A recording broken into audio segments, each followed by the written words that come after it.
Okay, I'm just going to be real with you today. Go to 1 Samuel, and I'm not just an Old Testament girl, okay? So,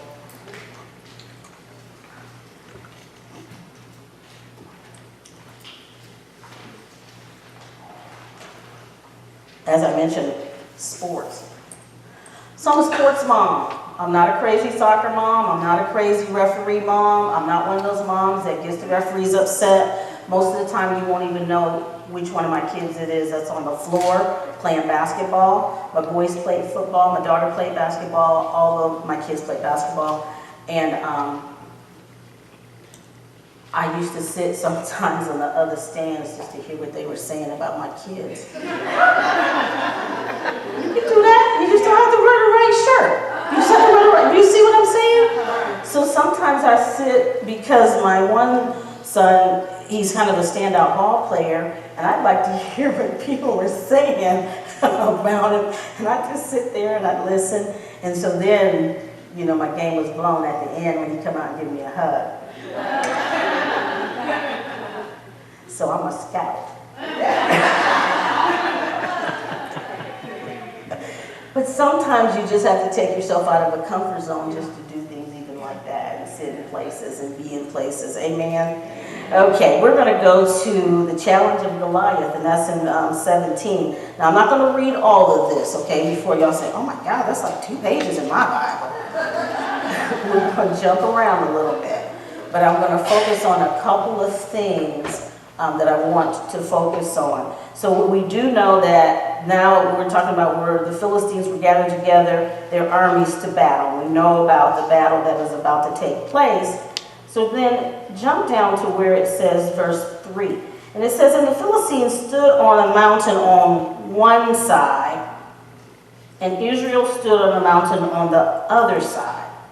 Okay, I just recently saw Black Panther, that movie, which I thought, ooh, I'm not a movie goer and I don't look at Marvel comics, but it was so powerful in certain places. It was just kind of, woo, gave me the goosies. And it made me think of that, one of the battle scenes at the end. And then it says, next it says, and there was a valley between them. The valley, y'all stole my scripture this morning when you talked about the 23rd Psalm.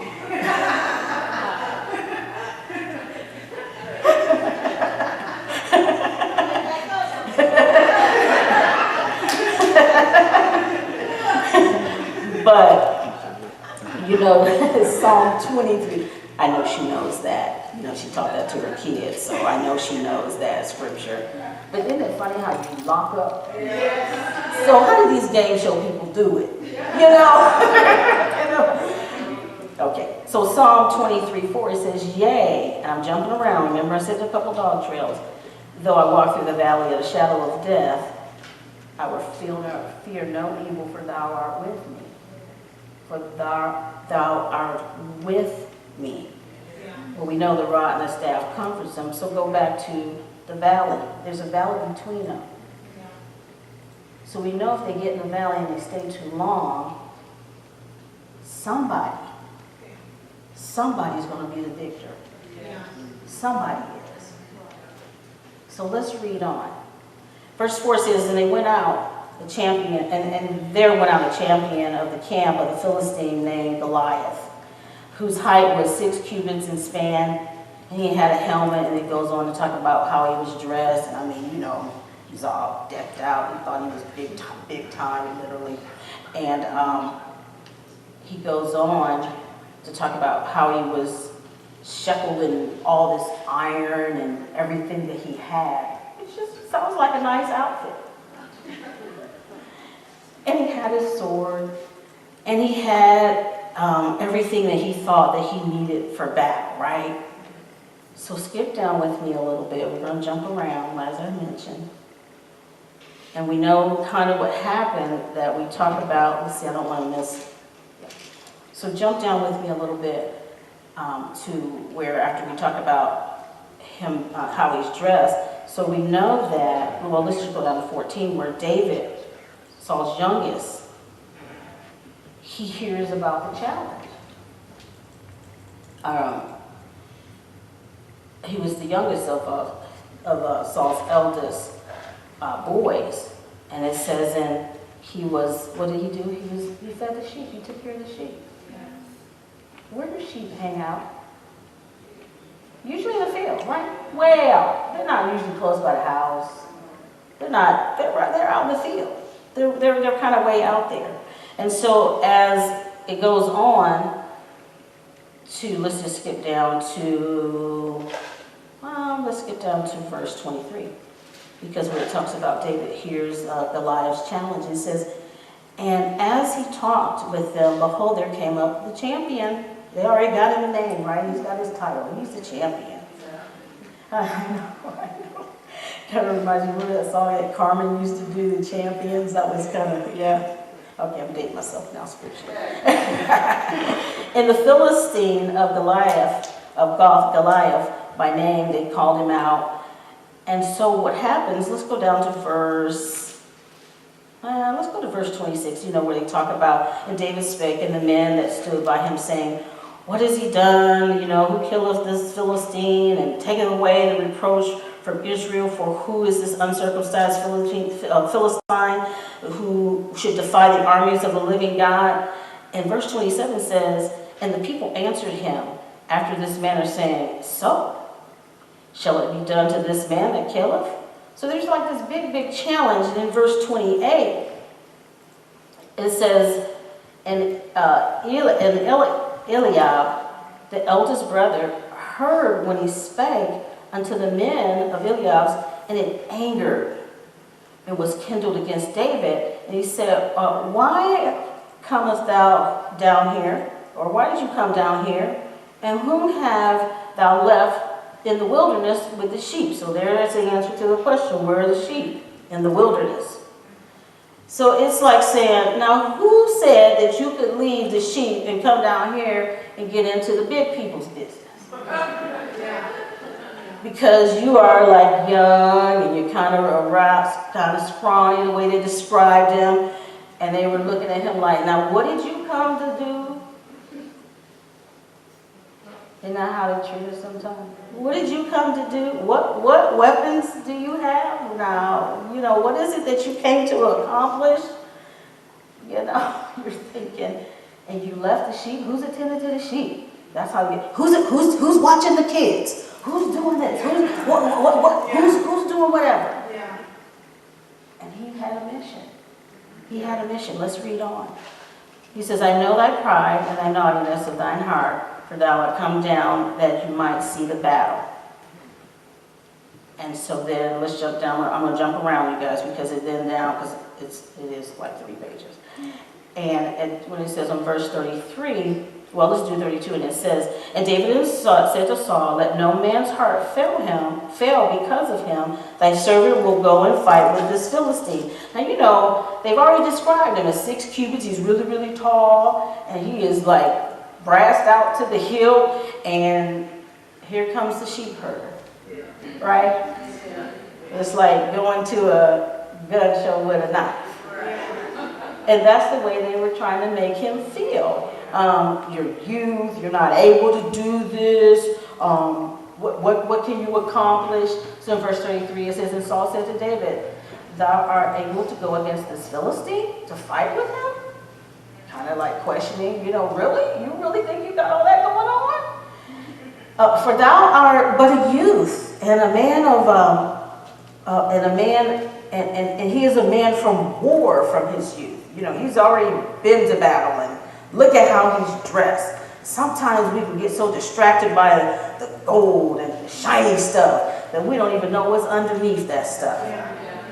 Fake this and fake that, and reality TV show. And by the way, I know this group knows that reality TV show is staged, but our younger people don't know it's staged. They think that's how people really live. Oh my God. That's why we are in so much trouble. Verse 34 says, and David said unto Saul, thy servant keep his father's sheep, and there came a lion and a bear. Oh, they didn't even know he had tangled with a lion and a bear. They're just looking at him like, really? Well, it said he's in the wilderness. What lives in the wilderness, people? Right? Lions and tigers and bears, oh my. And so they didn't even know that he had already had his own little battles trying to protect the sheep, because that was his job. So he's coming forth to say, look, y'all don't know that I've already dealt with this kind of stuff. I'm not scared of no Philistine. That's just somebody just decked out in some stuff. Okay? Verse 35 says, and I went out after him and smote him and delivered him out of my mouth. And I caught him by his beard and smote him and I slew him. And so then it go on to talk about how he's sharing what he has done because he wants to be a part of the challenge. And so in verse 37, he's got a key little verse in here that I like. And it says, and David said, moreover, the Lord hath delivered me out of the paw of the lion, out of the paw of the bear, and he will deliver me out of the hand of the Philistine. And Saul said unto David, all right, go, and the Lord be with you, because we not. No, they didn't But he said, go, and the Lord be with you. Because he knew, greater is he that is with me, because this is the Old Testament, y'all. Greater is he that's in me, and greater is he that's with me than he that's in the world. He was doing that before he got to the New Testament. And so Saul armed David with an armor and helmet and brass on his head, and he armed him with a coat of mail, and David girded up his sword and his armor, and he had said to go. Okay. And he had not proved it. And then David said unto Saul, I can't go with these. You weighing me down, man, with stuff. For I have not proved them. And David put them off with him. All right, he pretty much going out there, what we would say, unprotected, unguarded, not with the same stuff. And then verse 40 says, and he took his staff in his hand and chose him, high five, 5 smooth stones out of the brook and put them in his shepherd's bag, which he took, which he had, even with the script, even in a script. And what did he have in his other hand? His sling was in the other hand. And he drew near the Philistine. And we know how the story goes for the most part. So jump down with me to verse 42, and it says, and when the Philistine looked about and he saw David, he disdained him. That's not love, in case people don't know. For he was but a youth. He was ruddy and of fair countenance. He was sizing him up and judging him. Sizing him up, and he was judging him. Had him defeated before the battle. Sometimes we can get out there and think we are strong in our own might. Forget to take the Lord with us. And then we get defeated. And then we want to say, well, you want to make up excuses. Well, God didn't have me all prepared. You're right. You were not prepared. You went out in your own might. And when we go out and do things on our own strength, oh my gosh. Just like our sister Jerry said this morning, you get tired, you get weak, you get warm, and don't know how to replenish. And 5-hour energy ain't gonna do it.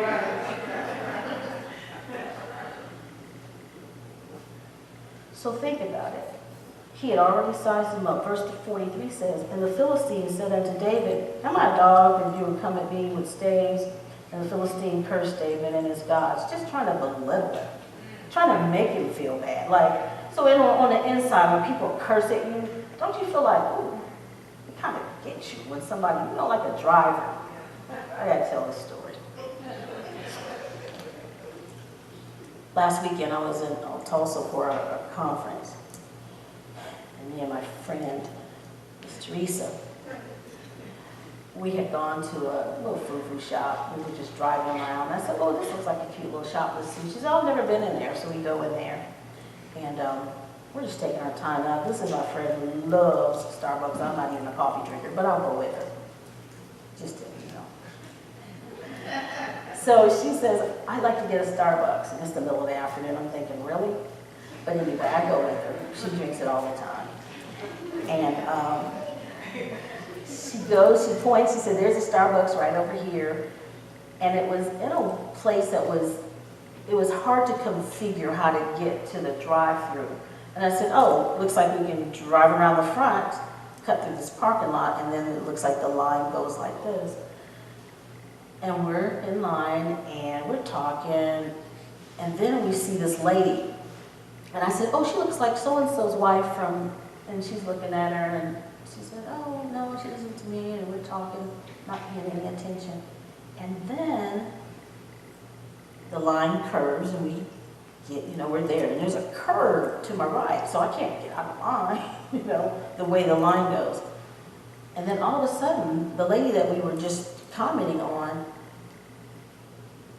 wakes up, or whatever she was doing, because I'm thinking, why are all these cars forming a line behind her on the other side of the parking lot? And she hits the curb, jumps the curb, and she's upset with us. And she started pointing her finger at me, and she's scolding us, and we're thinking, what did we do? And I'm trying to read her lips, and she said we cut her off in line. It wasn't pleasant. And she insinuated that we cut her off in line. Well, she was like on the other side of the spa building, and I was in line, and I was thinking, well, I'm not from there, so I don't know where they form their lines. And so I felt bad. So there was nobody behind me, so I backed out so I didn't jump the other curb and went around and tried to do I'm sorry apology with my hand, and she just wasn't having it. Just, you know, haterade before the Starbucks. And so my friend says, Teresa says, you know what, just drop me off to the front, I'll just go in. And so she went in, and she bought her coffee. And she said, I don't care what she gets. I want you to make it a large, and I'm taking care of it. And you say to her, it was the ladies in the car that she thought cut her off. That's when you go the extra mile. Yeah. That's when you show the love of God. Yeah. Because you need to. And then when Teresa got ready to come out of the store, I was like, be careful. She's in the drive-thru. I don't want her to run you over.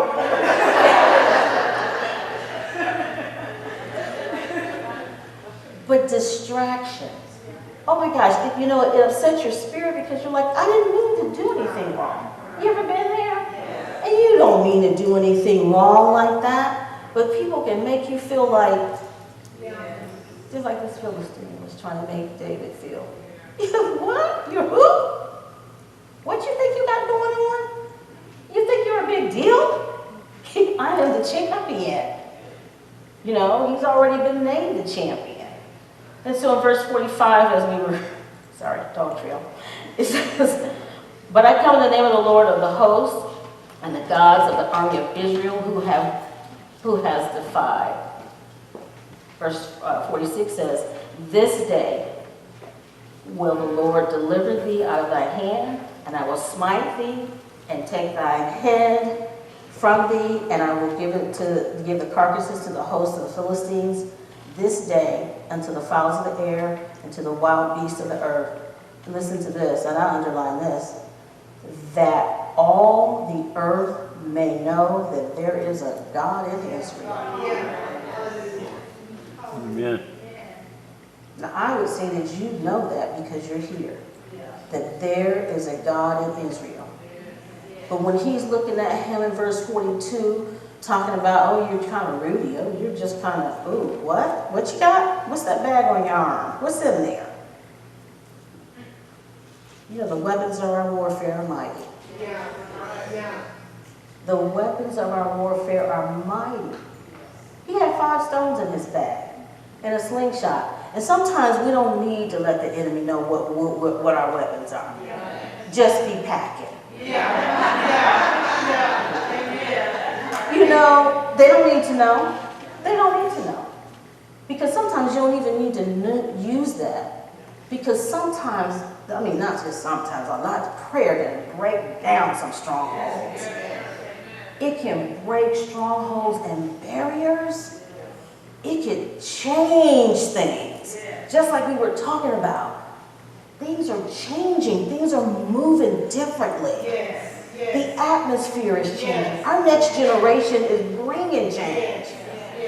And we've got to listen to their hearts and guide them, give them guidance and keep them steady and keep them on course. But they're changing things. And they want to be leaders. I met little Sierra in the bathroom twice today because of her cute little t-shirt she's wearing about nice people, kind people. Just being a leader at her young age in this church. And for those who don't know here, she's Candy's daughter. Little daughter helping with the children. But being a leader. You know, we can size it up and say, oh, no, you're too young and too little to be working in the nursery. There's nothing that you can do to help the little children. Because sometimes that's what we do. See, she's packing her sling. And see, we don't know that.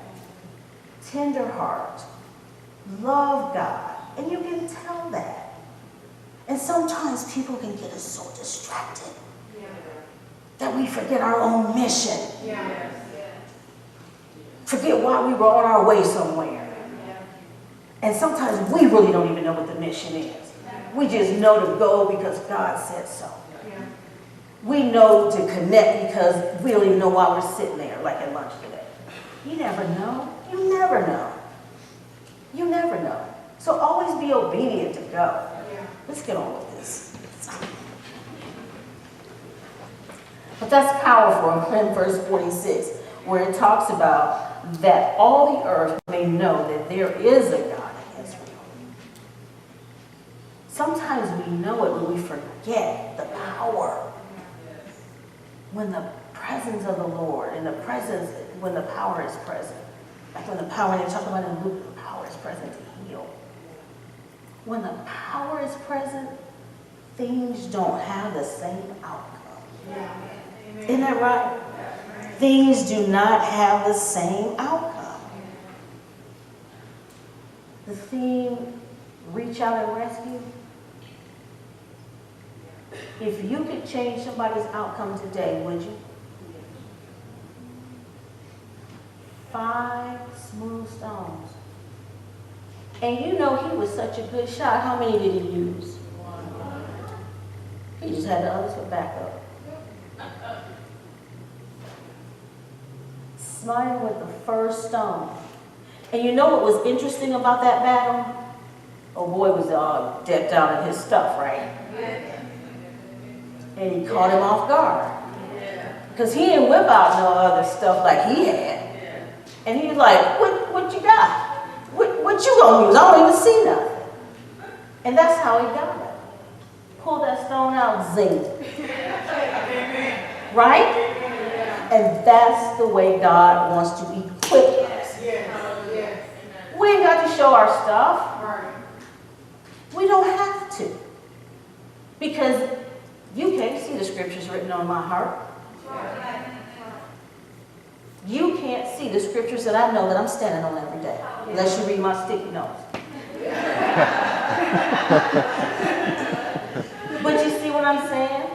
So you don't have to show what you're going to use to defeat the situation. At work, when a student comes to my office, they don't know I'm praying for them half the time. But I do. And I can. And that's the difference maker. And they walk out, oh man, that was you. Yes, that's what I needed. I'm like, I know. That's what you needed. And that's the thing. You don't always have to show your hand. Right. And you don't have to show your weapons. But we have always already been promised the victory. Ladies, we've been promised the victory before we were born again. We just had to begin to walk in that. And if we're not walking in the victory, we are almost on the edge of defeat. And we are counting ourselves as a loser in the battle. Okay, let's keep going because I'll get sidetracked. And so what happens? In 47 it says, and all this assembly shall know that the Lord saveth not with the sword and the spear, for the battle is the Lord's. That's what my Bible says. And he will give you into your hands. The battle is the Lord's. And so what really happens? I mean, we already summarized it up. We know that he hit it in the forehead. He was like, boom. Right? Hit me with your best shot. And that was his best shot. And that's what he did. And he defeated someone bigger than him, someone taller than him, someone who was had a better garb or whatever. But don't get distracted by that stuff. Because that's the stuff that will get you in a rut, in a ditch. And once we get in the ditch, somebody's got to help you get out. Have to. Because we don't know how to get out ourselves. Let it be in a snowstorm. I'm from Ohio.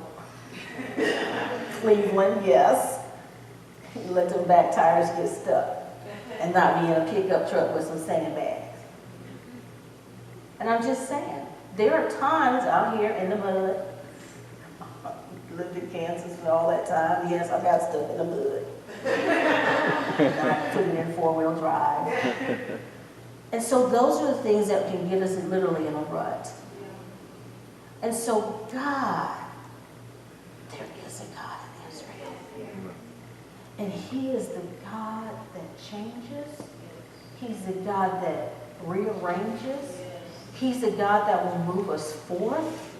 He's the God that will fix things when we think that we don't have the way to do it. But I love David's attitude. Really? That's what you think of me? Fine.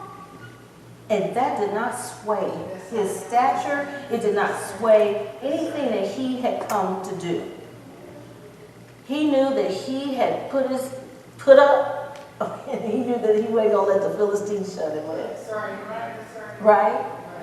And so he did. And he slayed him. And there are times that we can look at things in life that look bigger than us. There are things in life that we can't really see the signs of. There are things that don't have letters written across the space for you to know what's happening. One smooth stone. One smooth stone.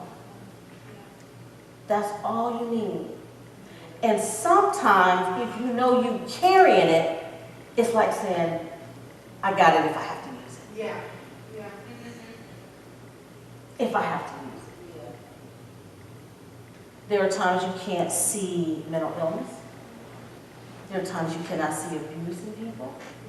There are times you can't see drug abuse. You can see symptoms of certain things, but sometimes you can't call it what it is. One smooth stone can change and rearrange, because we can break down the Philistines that are distracting people, that are keeping them from going the course that God has called them to go. One smooth stone. And I tell you, as I talked about, I know I was talking about my kids, they play sports. And my one little guy, he's a basketball player, as I mentioned. And the team that he was on, as he's on now, that he's finishing up his first year at, they won Division II champions last year. So we got to do this big trip to do, as Coach K invites, where Division II champs are, and we go there. And You ever seen Duke's basketball team? They're like Philistines, yeah. My son's 6 foot. And those big old guys. But when he got his chance to get on the floor, he wasn't a scared of nothing. Scored some points and jumped up there and got a rebound within all those guys. I'm sitting there watching these guys in the March Madness now because I'm kind of a little alcoholic of the madness. And I thought, wow, look at my boy. And you know where he got that from? Not from me. But each of my kids are 4 years apart. So his sister's 8 years older than him. And when she played basketball, she used to make him guard. So when his brother, who was 4 years older than him, started riding a bike, he jumped on a bike. So he had no fear of none of that stuff. And see, that is what we need to walk in. We need to walk in the no fear zone. Right. Because we really do have the best armor. We really do have the best ammunition. We really do have the best backup. Because the Lord our God is the one that's going to stand with us. He's already told us that. We have read the word. We know he's there. Sometimes we just get ourselves a little bit discouraged and forget. We get in the zone and we forget that he really is there and he's got our back. Amen? What does he have for you? What's your Philistine in your life? Don't say it out loud. What is it that's got you standing up against something that you don't know how you're going to get out of it? What's the Philistine? What's your Philistine? Is it somebody who you're saying, oh, this is that, and if I could just change this, if I could just change that?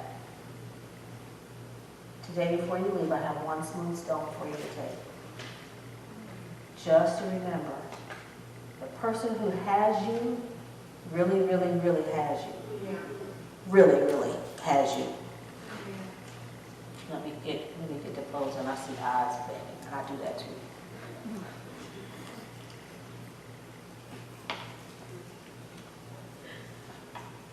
I have a little thing I want to read to you about focus.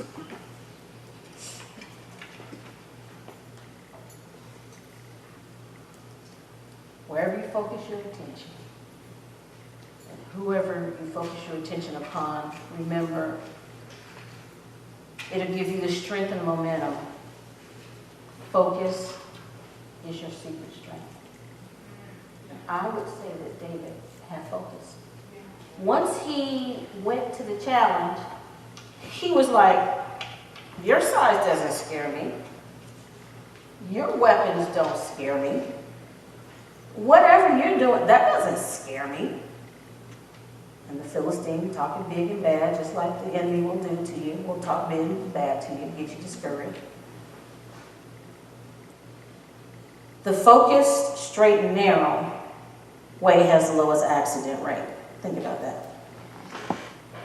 It is important that people know what you stand for. It's equally important that they know what you won't stand for. We cannot do everything we want to do, but we can do everything that God wants us to do. So I'm asking you today, what does God want you to do? Even if it's make a connection or be a connection.